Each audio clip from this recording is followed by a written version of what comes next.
Ajattelin jatkaa vähän siitä, mihin viimeksi päädyin. Eli mitäs nämä 4 vuotta täällä saaristossa on tuonut mukana.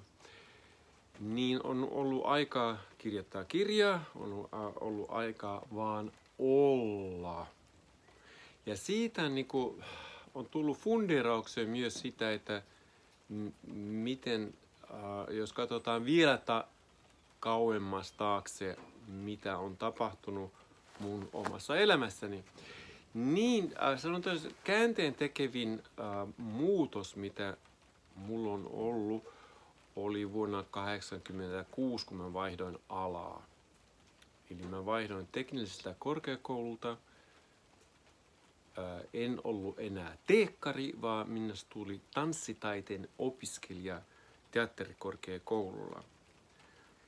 Ja minusta tuli siis taiteen opiskelija ja myöhemmin tituleerasin itteni taiteilijaksi. Ja tämä on sellainen asia, mitä kutsutaan identiteetiksi, eli mihin mä samaistun. Samaistun siihen, että mä oon taiteilija. Se on ikään kuin sellainen leima otsaan. Ja taiteilijaleima ei ole huono. Se on tosi mahtavaa. Saat törppöillä ihan miten haluat, tehdä omituisia asioita ja kaikki hyväksyy sen, että hän on taiteilija. Jos mä olisin ollut esimerkiksi lakimies, niin sellainen käytös ei missään nimessä olisi ollut sopivaa.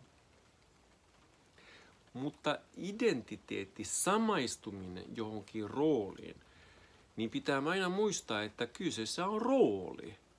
Taiteilija, siis esiintyvä tanssija, on rooli.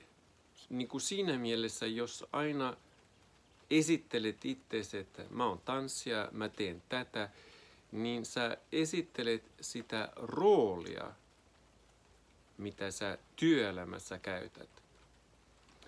Ja se ei ole oikeasti aito sinä.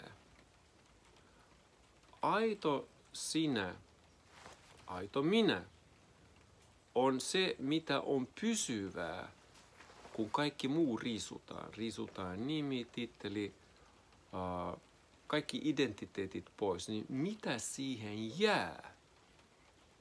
Niin mietitään sitä pienen hetken.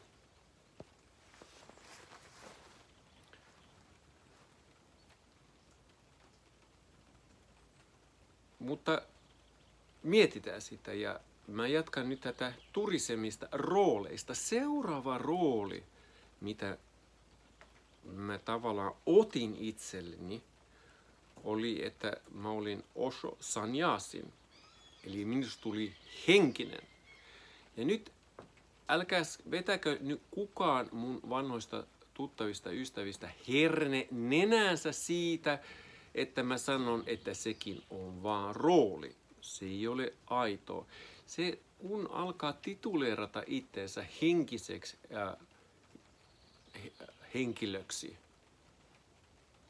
niin sekin on, kun sä poimit jostain tavarahyllystä, nämä hyvät jutut, ne on osa minua. Sä väität, että tämä on minä.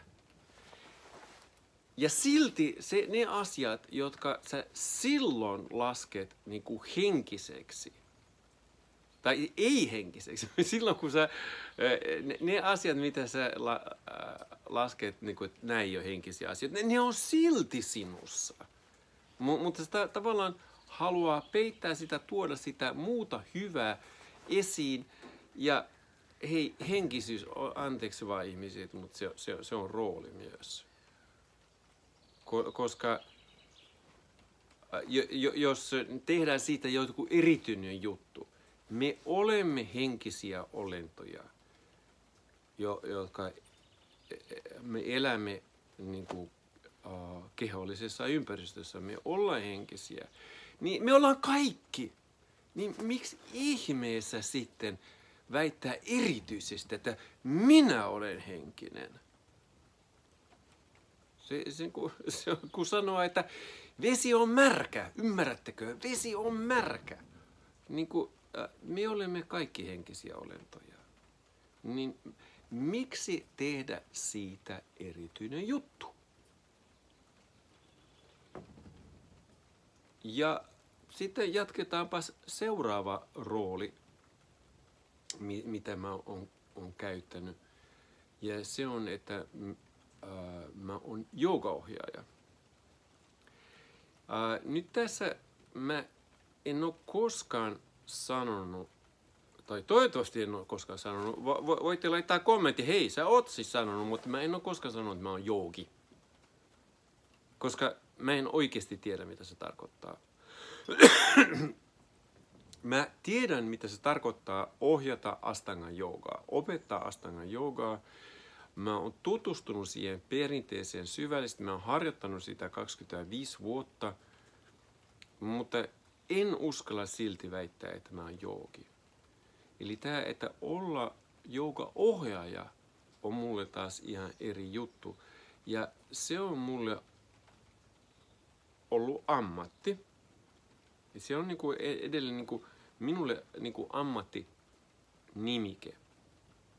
Ja se on rooli, mihin helposti uppoutua niin, että sä alat samaistua siihen. Että sä et enää niinku kysy itseltäsi oikeasti, että hei, kuka minä olen? Ja jäät kuuntelemaan sitä vastausta. Ja mikä tahansa vastaus kun nousee, niin voit kyseenalaistaa sitä, että onko tämä oikeasti totta. Ja hei, tässä yhteydessä mä voisin suositella teille lämpimästi Byron Katien kirjat. Hänen 4 kysymystä ja käännös, niin ne on kerta kaikkiaan, ne on mullistavia. Ne riisuu sut kaikista persoonasta, kaikista niinku ongelmista. Se opettaa sut näkemään, hei, että mikä on totta. Ja oikeasti ei ole paljon asioita, jotka on totta. Muuta kuin, että hei, mä olen. Minä olen. Ja niin kun ei lisätä siihen jotain, että minä olen sitä, minä olen tätä, niin miltä se tuntuu, kun sä kysyt itseltäsi, että hei, kuka minä olen? Ja sit sä jäät kuuntelemaan sitä vastausta. Tarttumatta siihen. Ja sit kun sä huomaat, että ei se olekaan ihan niinku se pysyvä totuus minusta, niin sä annat sen vaan liukua pois ja jäät odottamaan, no, mikä on seuraava heräte tästä kysymyksestä. Ja kunnes niin kuin ei enää jää kuin se kysymys. Hei, kuka minä olen? Ja kun pääset siihen, että hei, mä en oikeasti tiedä, niin se on äärimmäisen vapauttavaa. Se vapauttaa sut kaikista tarpeesta esittää jotain identiteettiä alias roolia. Sun ei tarvi just nyt saavuttaa oikeastaan yhtään mitään, vaan kaikki on hyvin näin. Onko kaikki hyvin näin? Jos nyt vaan otat hetki aikaa itsellesi tuntemaan, miltä tuntuu olla minä juuri nyt. Ja sitten kysyt itseltäsi, että ei, onko kaikki hyvin nyt.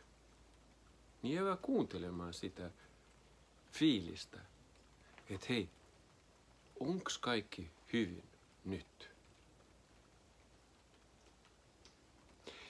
Tämä on niinku, mitä mä käytän itse meditaation aikana. Niin oikeastaan mä aloitan sillä, että onko kaikki hyvin nyt? Ja sieltä niinku, sieltä sisältä nousee sellainen, niin kuin, että joku heräte siitä, että se aistimus, se tuntemus siitä, että onko kaikki hyvin nyt. Ja antaa sen sitten vaan viedä, ohjata ja olla sen kanssa. Tästä tuli vähän assosiaatioita vapaasti, näin vappuaattona.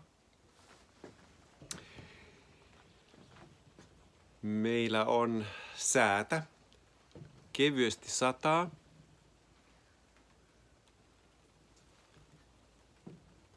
Mutta kaikki on hyvin. Kaikki on tosi hyvin. Ja seuraavaksi, mistä mä tuun kertomaan, kyllä koskee vähän enemmän elämää täällä.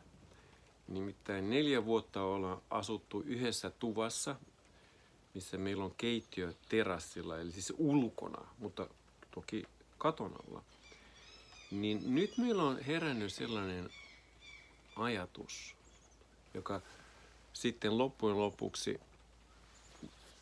lopuksi muotoutui suunnitelmaksi, ja joka on sitten lopulta nyt rakennuslupa. Niin ensi viikolla lähdetään purkamaan vähän yhtä sun toista, että se tila, mitä siellä katon alla nyt muuttuu sisähuoneeksi. Se katto pidennetään vielä, että siitä tulee lähes yhtä paljon niin kuin olintilaa meille lisää. Ja seuraavaksi mä tuun varmaan puhumaan rakentamisen ilosta.